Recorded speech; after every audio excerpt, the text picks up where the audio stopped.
যখন বাধ্য হয়ে তারা তা পান করবে তখন সেই পানি তাদের অন্ত্র গলিয়ে বেরিয়ে আসবে। আল্লাহ বলেন, তাদের দেওয়া হবে ফুটন্ত পানি যা তাদের অন্ত্র বিক্ষত করে ফেলবে। কখনো তাদের পান করানো হবে দুর্গন্ধযুক্ত রক্ত আর পুজ যা বের হবে অন্য জাহান্নামীদের ক্ষত থেকে। হাদিসে এসেছে, জাহান্নামের লোকেরা যখন পানি চাইবে তখন তাদেরকে দেওয়া হবে দুর্গন্ধযুক্ত পুজ। তারা তা পান করার চেষ্টা করবে কিন্তু তা মুখে তুলতেও পারবে না, বারবার গলায় আটকে যাবে। তাদের মুখ থেকে বমি বের হবে কিন্তু তবুও তৃষ্ণা মিটবে না। তাদের ঠোঁটে ঢালা হবে গলিত ধাতু যা তাদের শরীরের ভেতরে ঠুকেই মস্তিষ্ক আর অন্ত্র গলিয়ে দেবে। তারা যন্ত্রণায় ছটফট করবে, চিৎকার করবে, কিন্তু ফেরেশতারা কঠোর চোখে দাঁড়িয়ে বলবে, আজ তোমাদের কান্না শোনা হবে না, আজ তোমাদের জন্য কেবল শাস্তি। জাহান্নাম কেবল আগুন নয়, এখানে রয়েছে ভয়ঙ্কর ঠান্ডা, এমন শীতলতা যা বরফের থেকেও ভয়ঙ্কর। তারা সেখানে জমে যাবে, ঠান্ডায় তাদের হাড় ফেটে যাবে, দাঁত ভেঙে যাবে, এমন শীতল বাতাস বইবে যে মনে হবে শরীর কেটে যাচ্ছে ছড়ির মতো। আল্লাহর রাসূল বলেছেন, জাহান্নামে থাকবে দুই ধরনের শাস্তি, তপ্ত আগুন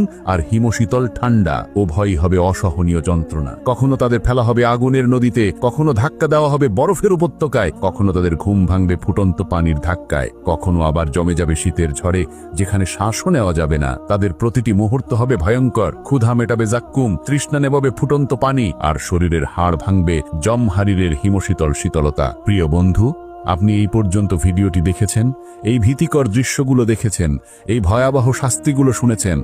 এখন আপনাকে সিদ্ধান্ত নিতে হবে, আপনি কোন জায়গায় থাকতে চান, জান্নাতে নাকি জাহান্নামে। এটা আপনার হাতে, এটা আপনার সিদ্ধান্ত। আপনার এখনো সময় আছে, আপনি এখনো শ্বাস নিচ্ছেন, তাই আপনার এখনো সুযোগ আছে। কিন্তু কতদিন পর্যন্ত? আজ রাত পর্যন্ত, নাকি আগামীকাল পর্যন্ত, নাকি পরের সপ্তাহ পর্যন্ত?